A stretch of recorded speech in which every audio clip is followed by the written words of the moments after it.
I'm a 56-year-old rural gun-owning white guy. If Kamala Harris thinks I'll vote for her, she's right.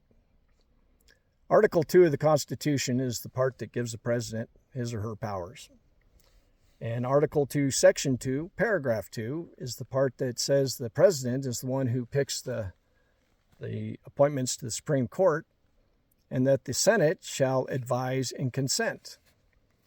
Our founders put that in there, not so that the leader of the Senate could decide who was going to be on the Supreme Court, but so that the Senate could vet the appointments by the president and ensure that whoever that person was an honorable, ethical person and would be a good choice. Not the good choice in terms of political views, but a good choice in terms of somebody who could understand the Constitution and would support the Constitution. That was the idea. As we all know, when Antonin Scalia passed away, that left an opening for Barack Obama to fill.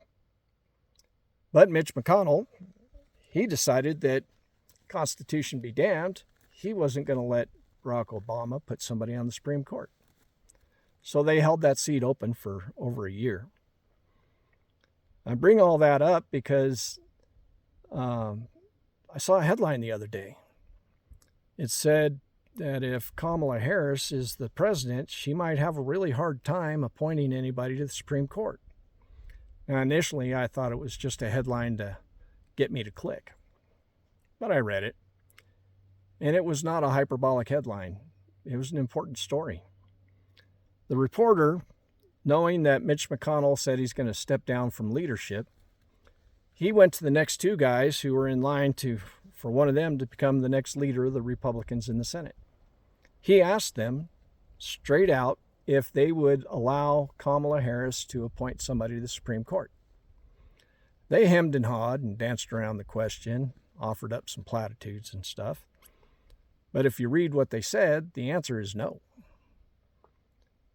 So we've got the next prospective leader of the Senate, if the Republicans win the Senate.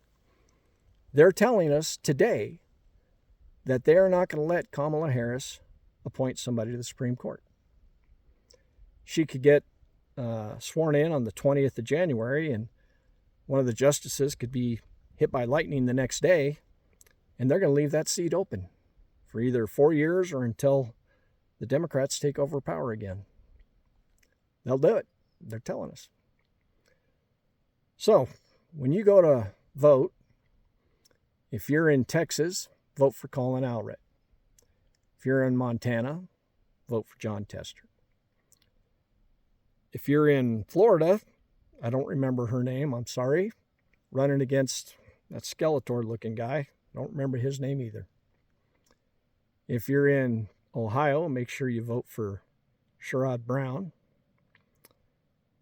And off the top of my head, those are the only ones I can remember.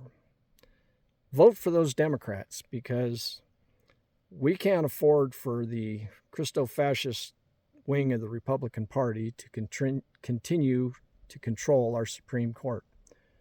We need a Supreme Court that believes in the Constitution again, one that believes in the people.